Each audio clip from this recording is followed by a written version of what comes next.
அனைவருக்கும் வணக்கம். இன்னைக்கு நாம் பார்க்க போகிற பாடத்தலைப்பு 10ஆம் வகுப்பு இயல் 6 விரிவானம் பகுதியில் அமைந்திருக்கக்கூடிய மங்கையராய் பிறப்பதற்கே அப்படிங்கிற ஒரு பாடப்பகுதி.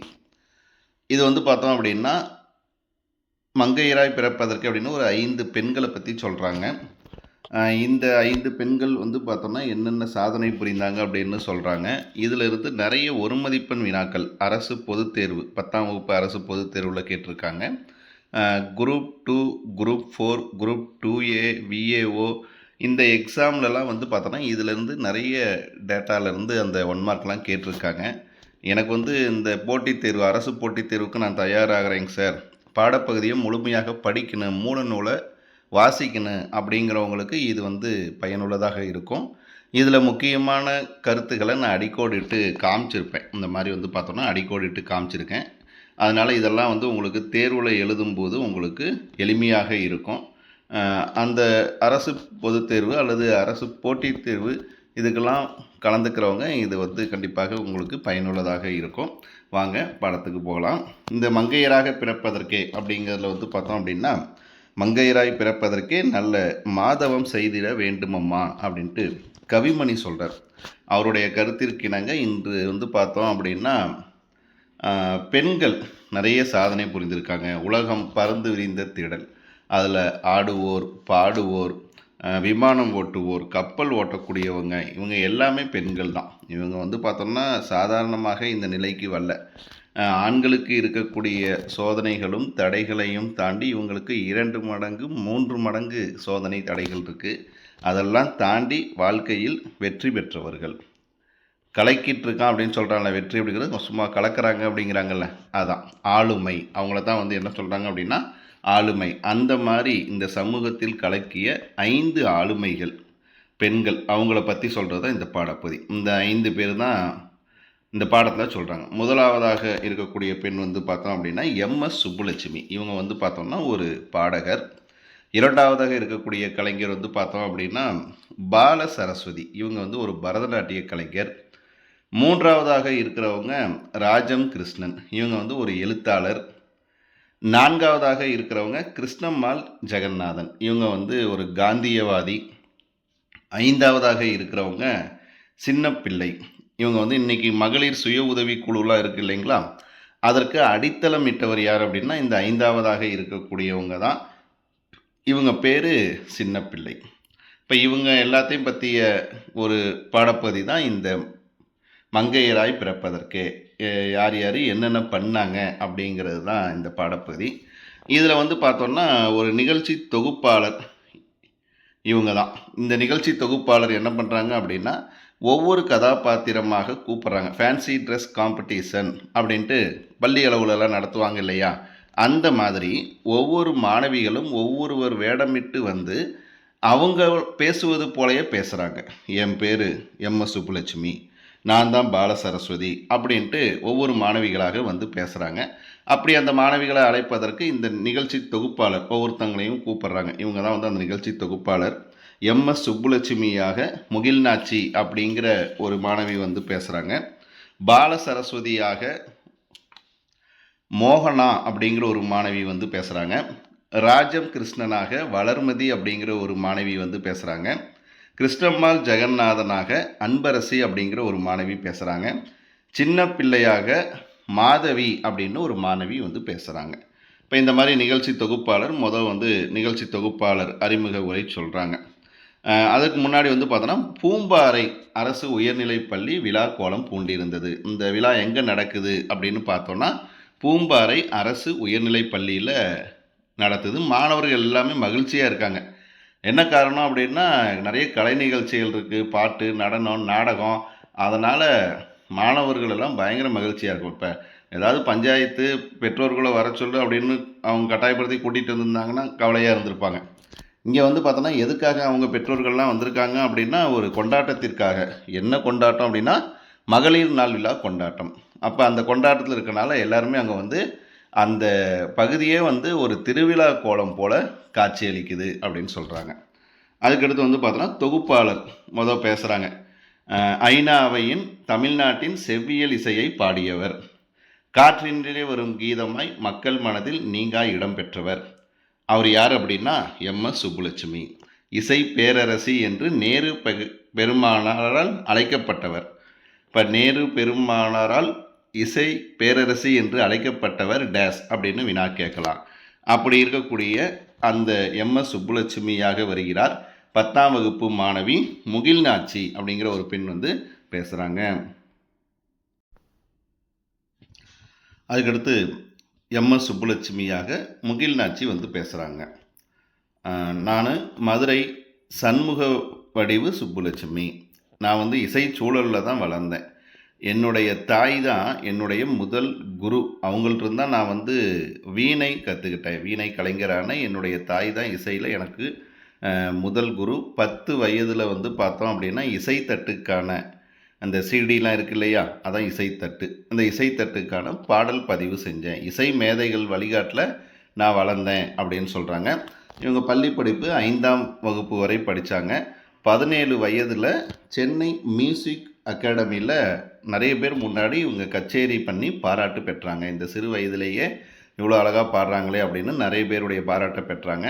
அதனால் திரைப்பட வாய்ப்பும் அவங்களுக்கு வந்தது. மீரா அப்படிங்கிற திரைப்படம் மிகப்பெரிய வெற்றியை தந்தது.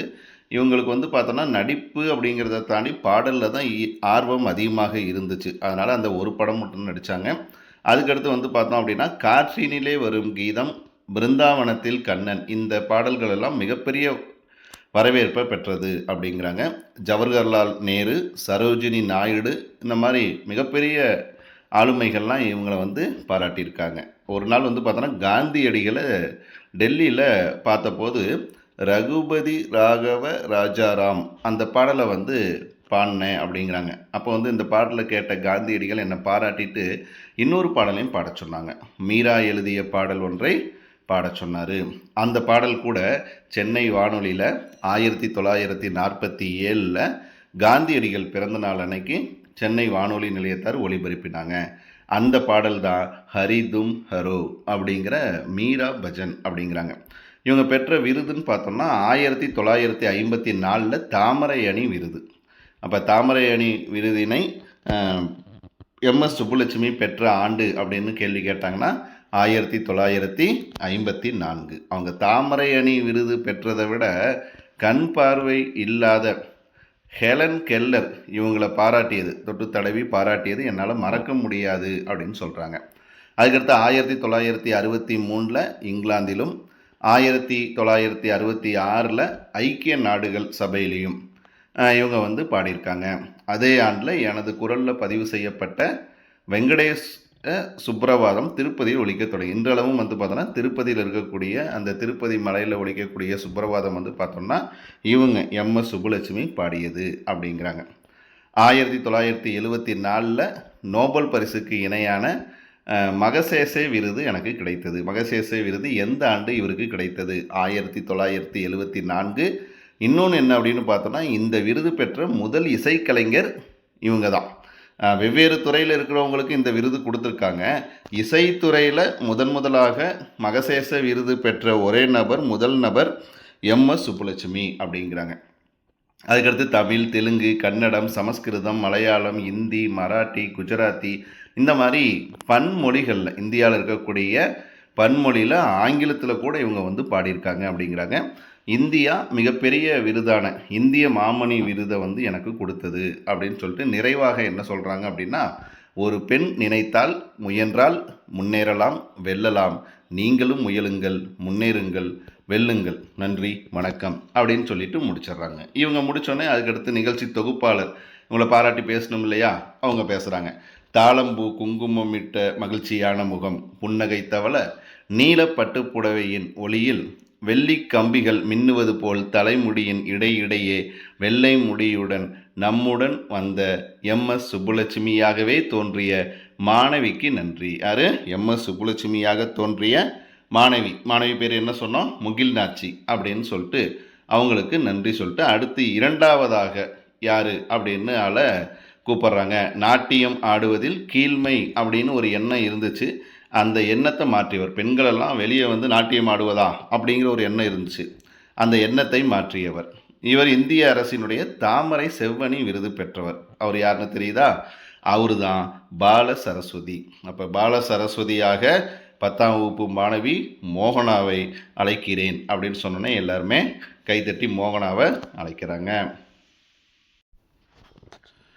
அடுத்தது பால சரஸ்வதியாக மோகனா அப்படிங்கிற பெண் வந்து பேசுகிறாங்க.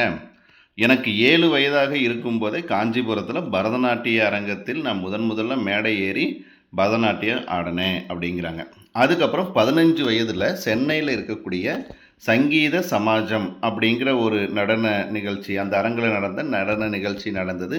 அந்த நடனத்திற்கு பிறகு தான் மரபு சார்ந்த நாட்டியத்தை பலரும் தீவிரமாக வரவேற்க தொடங்கினர். மரபு சார்ந்த நாட்டியம் அப்படின்னா பழங்கால நாட்டியம், அந்த நாட்டியத்திற்கான இலக்கணங்கள் கட்டமைப்புகள் பின்பற்றக்கூடிய ஒரு நாட்டியம்.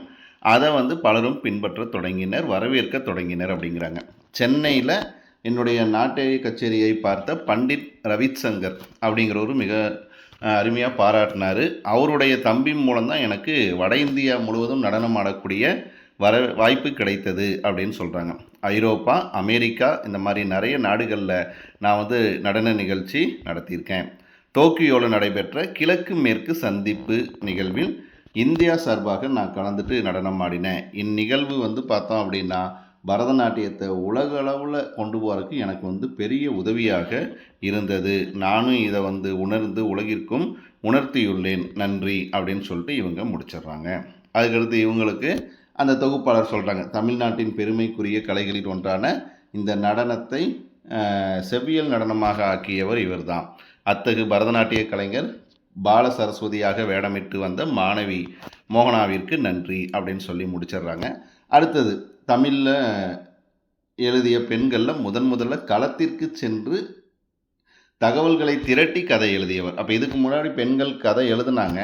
அவங்க எப்படி எழுதுனாங்க அப்படின்னா வீட்டுக்குள்ளே உட்காந்துட்டு வெறும் டேபிள் ஒர்க்காக தான் எழுதுனாங்க. டேபிளில் உட்காந்துட்டு கற்பனையில் தான் கதை எழுதுனாங்க. ஆனால் இவங்க முதலாக எங்கே வந்தாங்க, களத்துக்கு. களம் அப்படின்னா ஃபீல்டு. அந்த ஃபீல்டில் போய் மக்களோட மக்களாக வாழ்ந்து அவங்கள புரிஞ்சுக்கிட்டு அதுக்கப்புறம் அவங்க வந்து எழுதுனாங்க. 6 மாதம் ஃபீல்டு ஒர்க் பண்ணுவாங்க, மக்களோட மக்களாக வாழ்வாங்க. அதுக்கப்புறம் அந்த நினைவுகளை வைத்து அவங்க ஒரு புது கதையாக எழுதுவாங்க. அத்தகையவர் தான் யார் அப்படின்னா பெண் எழுத்தாளர் ராஜம் கிருஷ்ணன் அப்படிங்கிறாங்க. இன்னும் சொல்லப்போனால் வேருக்கு நீர் அப்படிங்கிற ஒரு புதினத்திற்காக சாகித்ய அகாடமி விருது பெற்ற முதல் பெண் எழுத்தாளர். பெண் எழுத்தாளர்களில் முதலாக விருது பெற்றவர். சாகித்ய அகாடமி இலக்கியத்துறையில் கொடுக்கக்கூடிய மிக உயரிய விருது சாகித்ய அகாடமி விருது. அந்த சாகித்ய அகாடமி விருது பெற்ற முதல் பெண் எழுத்தாளர் யார் அப்படின்னா ராஜம் கிருஷ்ணன். எந்த நூலுக்காக? வேருக்கு நீர் அப்படிங்கிற ஒரு புதினத்திற்காக. இத்தகு பெருமை மிக்க எழுத்தாளர் ராஜம் கிருஷ்ணனை நம் கண்களுக்கு காட்சிப்படுத்த வருகிறார் 9ஆம் வகுப்பு மாணவி வளர்மதி அப்படின்னு சொன்னோன்னே எல்லாருமே என்ன பண்ணுறாங்க, கைத்தட்டி அந்த மாணவியை வரவேற்கிறாங்க. அடுத்ததாக ராஜம் கிருஷ்ணனாக வேடமிட்டு வந்த அந்த வளர்மதி அப்படிங்கிற ஒரு மாணவி பேசுகிறாங்க. என் பள்ளி பருவத்தின் பசுமை மாறா நினைவுகள் நெஞ்சில் எழுகின்றன, வணக்கம். ஏன்னா இந்த மாணவ பருவங்கள்லாம் உங்களை மாதிரி மாணவிகள்லாம் பார்க்கும்போது நான் பள்ளி பருவத்தில் இருந்த நினைவுகள்லாம் எனக்கு வருது அப்படின்னு சொல்லி தொடங்குறாங்க. பெண் அப்படின்னா குடும்ப கதை தான் எழுதணும், கற்பனை கதை தான் எழுதணும் அப்படிங்கிற நிலையை உடைத்து நான் வந்து என்ன பண்ணேன், அந்த இடத்திற்கே சென்று அவங்க மக்களோடு வாழ்ந்து களப்பணியாற்றி நான் வந்து நிறைய கதைகள் எழுதினேன் அப்படிங்கிறாங்க. அப்படி தான் தூத்துக்குடியில் பல நாட்கள் தங்கி இருந்து உப்பள தொழிலாளர்கள், அந்த உப்பு விளைவிக்கக்கூடிய தொழிலாளர்களை மையமாக வைத்து கரிப்பு மணிகள் அப்படிங்கிற ஒரு புதினத்தை எழுதினேன்.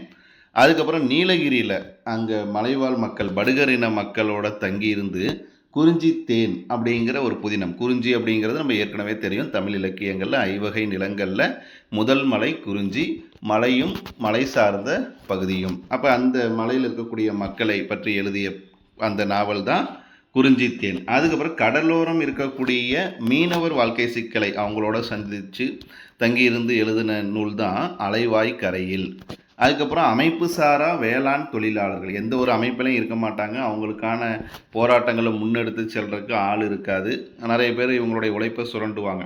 அந்த மாதிரி இருக்கக்கூடியதை வந்து ஆய்வு செய்து நான் எழுதின நூல் தான் சேற்றில் மனிதர்கள் வேருக்கு நீர் அப்படிங்கிற புதினம்.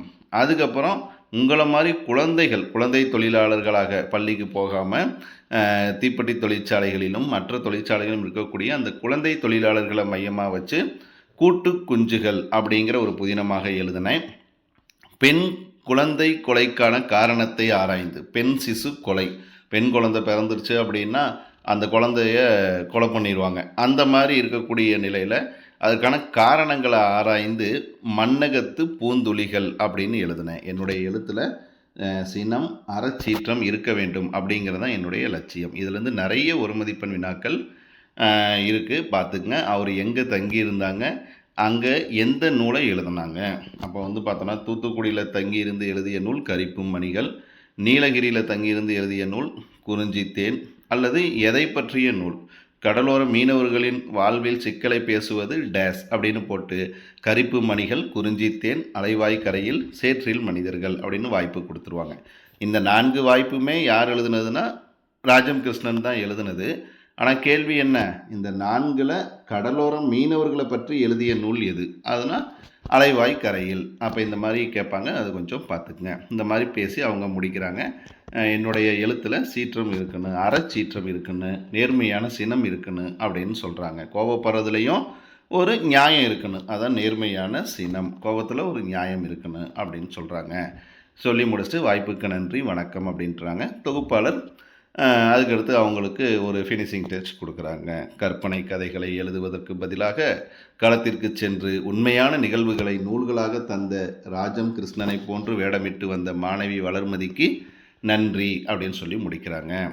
அதுக்கடுத்து உள்ள வலுவுடன் இன்று வரை களத்தில் நிற்கும் போராளி, மதுரையின் முதல் பட்டதாரி பெண், இந்திய அரசின் தாமரை திரு விருது, ஸ்வீடன் அரசின் வாழ்வுரிமை விருது, சுவிட்சர்லாந்து அரசின் காந்தி அமைதி விருது, இந்த மாதிரி நிறைய விருதை பெற்று பெண் குலத்திற்கு பெருமை சேர்த்தவர் யார் அப்படின்னா ராஜம், இவங்க கிருஷ்ணம்மாள் ஜெகநாதன் அப்படிங்கிறாங்க. அப்போ கிருஷ்ணம்மாள் ஜெகநாதன் பெற்ற விருதுகள் தாமரை திரு விருது, வாழ்வுரிமை விருது, காந்தி அமைதி விருது, மதுரையின் முதல் பெண் பட்டதாரி, இதெல்லாம் ஒரு மதிப்பெண் வினாக்களில் கேட்பாங்க.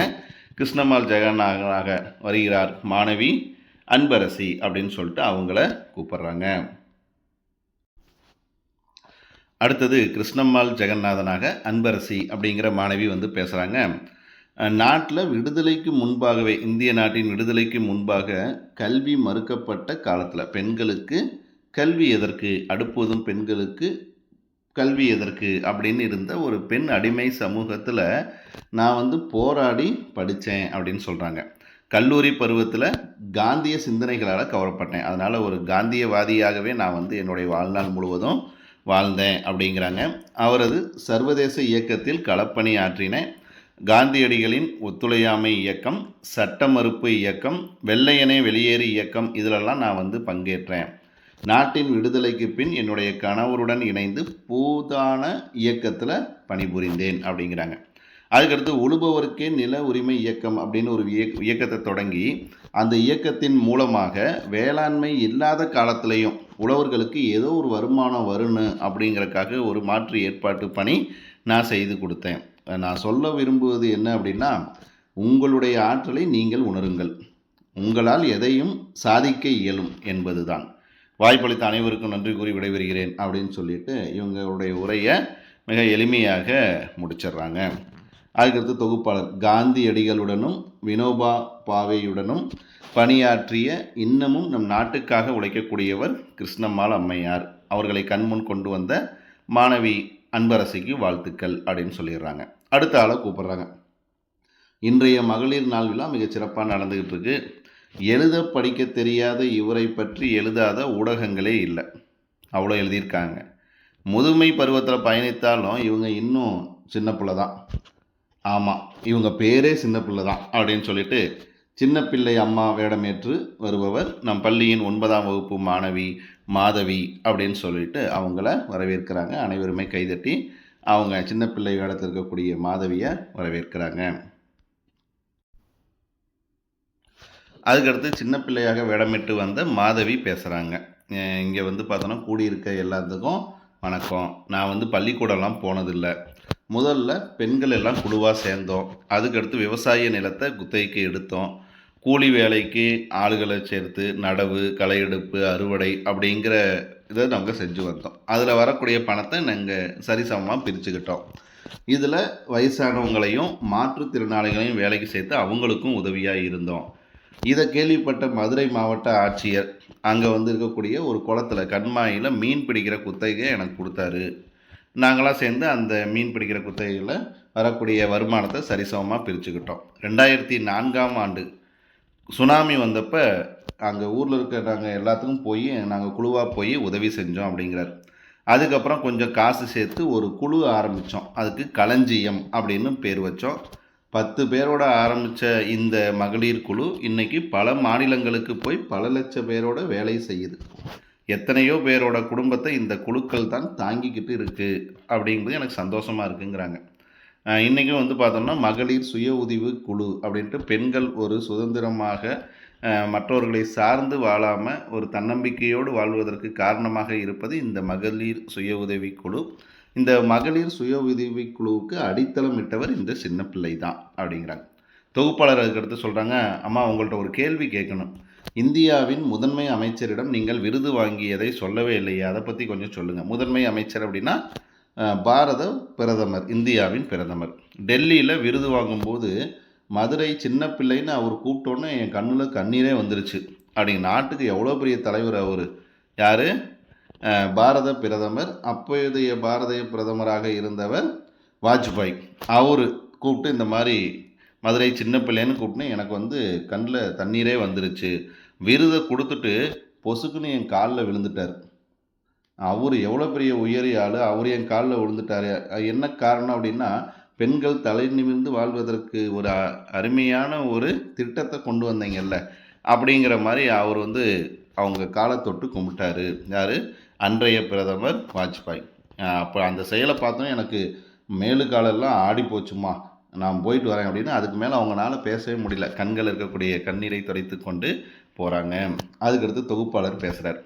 நம் இந்திய நாட்டு நடுவண் அரசின் முதன்மை அமைச்சராக இருந்த மாண்புமிகு வாஜ்பாய் அவர்கள் கையால் பெண் ஆற்றல் விருது, ஸ்திரீ சக்தி புரஸ்கார் அப்படிங்கிற ஒரு விருதை பெற்றதோடு அந்த விருதை கொடுத்துட்டு அதை தமிழாக்கம் செய்க அப்படின்னு கொடுத்துருவாங்க. ஸ்திரீ சக்தி புரஸ்கார் என்பதன் தமிழாக்கம் டேஸ் அப்படின்னு சொல்லிட்டு இந்த விருதுலாம் பெண் ஆற்றல் விருது, அவ்வை விருது, தாமரை திரு விருது அந்த மாதிரி ஆப்ஷன் கொடுத்துருவாங்க. அதனால் ஸ்திரீ சக்தி புரஸ்கார் அப்படிங்கிற விருதுனா பெண்ணாற்றல் விருது அப்படின்னு நான் நினைவில் வச்சுக்கோங்க.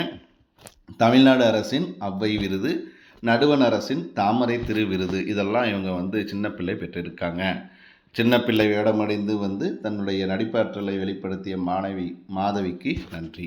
சமூகத்தில் உழைத்த மகளிரை மாறுவேடத்தில் அறிமுகப்படுத்திய நிகழ்வு இத்துடன் நிறைவு பெறுகிறது அப்படின்னு சொல்லிட்டு இந்த பாடத்தை நிறைவு செய்கிறாங்க.